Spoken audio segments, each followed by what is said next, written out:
బా పంపకాయలు మొదలెడదాం బా. అలాగేరా. మీరు అడిగిన డబ్బు తెచ్చాను. నా కాంట్రాక్ట్ గురించి ఒక మాట అనుకుంటే. నేను ముఖ్యమంత్రిని అయితే రాష్ట్రంలో ఉన్న కాంట్రాక్టులన్నీ నీకేనయ్యా. ప్రతిపక్షాలు గొడవ చేస్తాను. సీల్డ్ కవర్ లో తలా 2 కోట్లు మొహాన కొట్టు, వాళ్ళే నోరు మూసుకుంటారు. అలాగే. అది మరి ఏమండి, నాస్తో వాసి మంచిదని అందరూ అంటారు.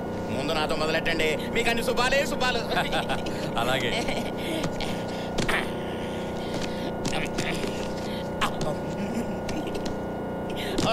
ఏమండే, డబ్బులు ఇచ్చాను కదా అని నాకు మంత్రి పదవి లేదనొద్దు. ఆ రెవెన్యూ మినిస్టర్ ఉంది చూడండి, అది నాకేనండి. ఏమండి, గతంలో రెవెన్యూ శాఖ మంత్రిగా చేశారు, రాష్ట్రానికి రెవెన్యూ లేకుండా పోయింది, మళ్ళీ అదే శాఖ. చూడు బాబు, ఇది మాత్రం అన్యాయం. నేను ఒక్కనే తిన్నానా? పైనుంచి కింద దాకా అందరికి తినిపించాను కదా.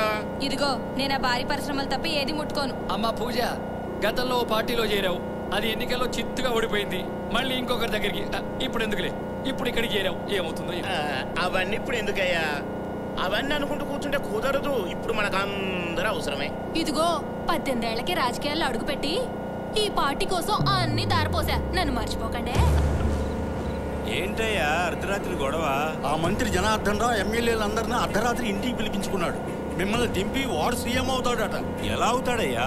మెజారిటీ ఎమ్మెల్యేలు మనతోనే ఉన్నారు కదా. మనీతో కొడుతున్నాడండి వాడు. అందుకే మన పార్టీలో ఉంటూ వాడికి చేకూడుతున్నారు. మిగిలిన వాళ్ళనైనా ఆపకపోతే మనకు రాజకీయ సన్యాసమే. హైకమాండ్ ని ధిక్కరిస్తాడంటావా? అందరూ కలిసి వార్డు సంఘంలో దూరేక ఇంక హైకమాండ్ ఏంటండి? అవసరం అయితే కొత్త పార్టీ పెడతాడు. చేయనియ్యావా? సినిమా హీరోల నుంచి చిన్న చితక లీడర్ల దాకా ప్రతి ఒక్కడికి ఈ సీఎం కుర్చీ పైనే కన్ను. దీన్ని కాపాడుకోలేక చేస్తున్నాను. అయ్యా, 2014 దాకా తమ సొంత పార్టీలోని వారే తమరిని వెన్నుపోటు పడవకుండా, రాష్ట్రపతి పాలన రాకుండా తమరే ముఖ్యమంత్రిగా ఉండాలంటే ఉదయం 5:45 దివ్యమైన ముహూర్తం ఉందండి. అది దాటితే మా నోటితో మేము చెప్పకూడదు కానివ్వండి, మీరు పరమ దరిద్రమైన సిచ్యువేషన్.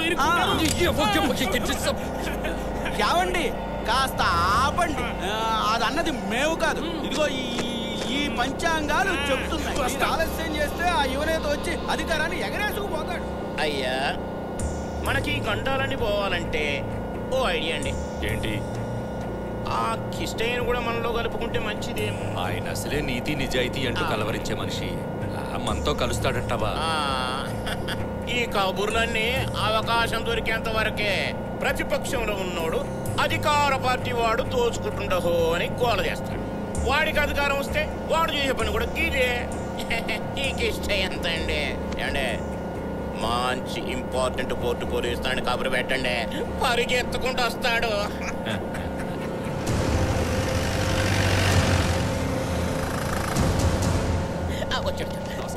నమస్కారం నమస్కారం నమస్కారం అందరికీ నమస్కారం. అందరికీ నమస్కారం. నేను చెప్పలే వస్తాడని. అన్న కుర్చీ తీసుకుంటారా? నేను కుర్చీ కోసం రాలేదండి. విషయం ఏంటో చెప్పండి. ఈ రాష్ట్ర ముఖ్యమంత్రి అసమర్థుడని అందరూ అనుకుంటున్నారండి. ఆ సీట్లో నన్ను కూర్చోబెడితే తప్పి రాష్ట్రం బాగుపడదని అందరూ గోల చేస్తున్నారు. సీనియర్ మంత్రిగా నాకు తప్పదు కదా. మీరు మా వర్గంలో చేరితే నేను అడిగితే మంత్రి పదవి కూడా ఇస్తాను. దాంతో ఎన్ని తరాలు తిన్నారు తరగని ఆస్తి కూడా సంపాదించుకోవచ్చు. మీ అనుభవం మొత్తాన్ని రంగరించి మరీ చెప్పారండి. మీరు కూడా మాతో కలిసి పోతే జనం చెప్పుతో కొడతారు.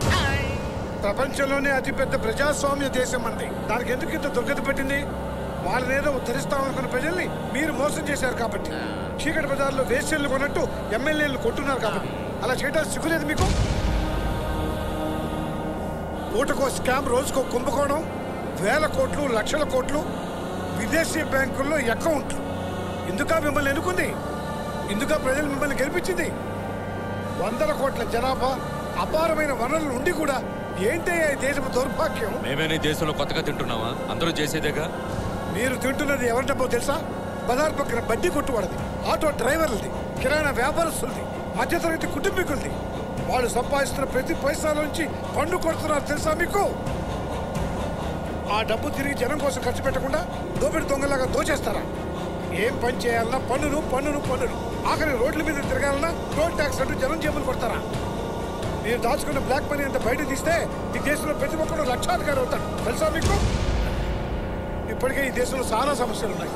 గవర్నమెంట్ స్కూళ్ళల్లో ఆడపిల్లలకు టాయిలెట్స్ లేవు, హాస్టల్లో దుప్పట్లు లేవు, వారికి సరైన తిండి లేదు, గవర్నమెంట్ హాస్పిటల్స్లో మందులు లేవు, కనీసం కూర్చోడానికి కుర్చీలు కూడా లేవు. అన్నిటికంటే ఘోరం, నీళ్ళే రాని చోట ప్రాజెక్టులు కట్టి కోటాను కోట్లు తినేస్తున్నారే. ఆఖరి దేవుణ్ణి కూడా వదలటం లేదే. వాళ్ళని కూడా నిలువు దోపిడీ చేసేస్తున్నారే. ఇదెక్కడ న్యాయం అయ్యా? ఇవన్నీ మీరు చెప్పేదాకా ప్రజలకు తెలియవనుకుంటున్నారా? ప్రజలు ఒకప్పుడు ఈ ప్రజలే దేశంలో ఎమర్జెన్సీ పెడితే ఎంతో చైతన్యంతో జైలుకు కూడా వెళ్ళారు. ఇప్పుడు ఎమర్జెన్సీ లేదు, ప్రజల్లో పోరాటాలు లేవు. ఇప్పుడు జరుగుతుంది ఏంటో తెలుసా? ప్రతి ఒక్కడు ఎవడో ఒకటి వెనకాల తిరగటం అలవాటు చేసుకున్నాడు. ఎందుకో తెలుసా? వాడి ఎమర్జెన్సీ వాడి పొట్ట నింపుకోవటం అయ్యా.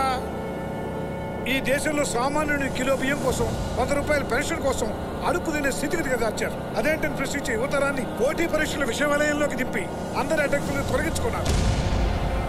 మనిషి గుండేది గుప్పెడి గుండె, ఒక్క పూట గద్దకి ఆహారంగా కూడా సరిపోదు. అటువంటి చిన్న గుండె కోసం ప్రజల గుండెల్లో గుణపాలు గుచ్చుతారా? ప్లీజ్, మీ అందరికీ చేతులెత్తి నమస్కారం పెడుతున్నాను. మానవత్వం ఉన్న మనుషులుగా ఒక్కసారి ఆలోచించుకోండి. రావులింగం గారు, దీన్ని బట్టి చూస్తుంటే మనం ఘోరమైన తప్పు చేస్తున్నాం అనిపించట్లేదా? అవును, నాకు కూడా అలాగే అనిపిస్తుంది. ఆలోచిస్తే ఆయన చెప్పింది కూడా నిజం అనిపిస్తుంది. వీడొచ్చి మనకు సపోర్ట్ చేస్తాడనుకుంటే వీళ్ళ మైండ్లన్నీ పాడు చేసిపోయాడేమండి. ఏమండి, వీళ్ళ వాళ్ళకం చూస్తుంటే వీళ్ళు మనల్ని వదిలేసి వాడు వెనకాల పోయేలా ఉన్నారు. ఏదో ఒకటి చేయండి.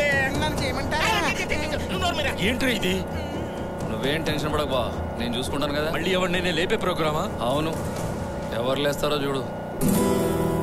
దుబాయ్ సెంటర్ బొడ్డు కింద టాటూ వేసి సోయగాలనే రంగరించి నేను బయటకి అలతా ఉంటే ఈ శిలక కోసం దారి కాసి ఏడిపిస్తరే ఇలా వేసి. హైరమా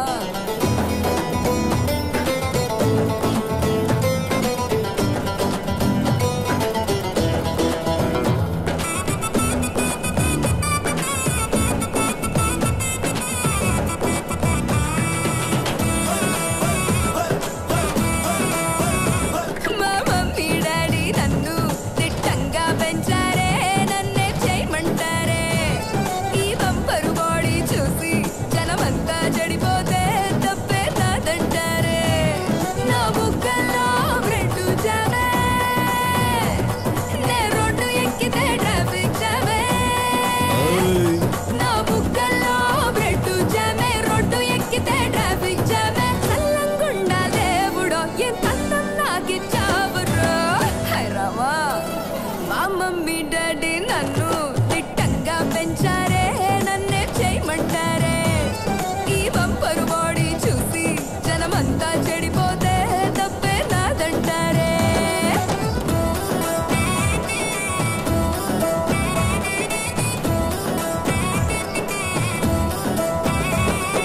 క్యాచ్ వాక్ చేస్తూ ఉంటే హాజు బేబీ అంటూ చాక్లెట్లు ఇస్తాడు ఒకడు. పబ్బులో నా పెగ్గు వేసి రైన్ డాన్స్ చేస్తూ ఉంటే జబ్బ తగ్గుతుంటాడు ఒకడు.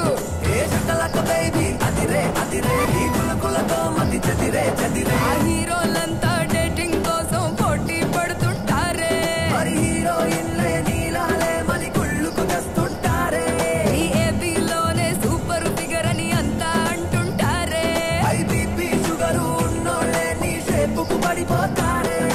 ఆదమరపుగా నన్నే చూస్తే యాక్సిడెంట్లే అయిపోతాయే. ఆదమరపుగా నన్నే చూస్తే యాక్సిడెంట్లే అయిపోతాయే. చల్లంగుండా దేవుడో ఎంత అందం నాకిచ్చావురో. హైరామా, మా మమ్మీ డాడీ నన్ను దిట్టంగా పెంచారే, నన్నే చేయమంటారే. ఈ బంపరు బాడీ చూసి జనమంతా చెడిపోతే తప్పే నాదంటారే. You're my baby, you're my love. Let me hold you, let me feel you just right now. You're my baby, you're my love. Come on lady, feeling naughty, let's make love. Everybody right now. పొద్దుగాల లేవగానే ఫోన్ల మీద ఫోన్లు చేసి ప్రేమించమంటాడు ఒకడు. నువ్వు లేకపోతే నేను చచ్చిపోతా చూడమంటూ మెసేజ్ పెడతాడు ఒకడు. గుడియా గుడియా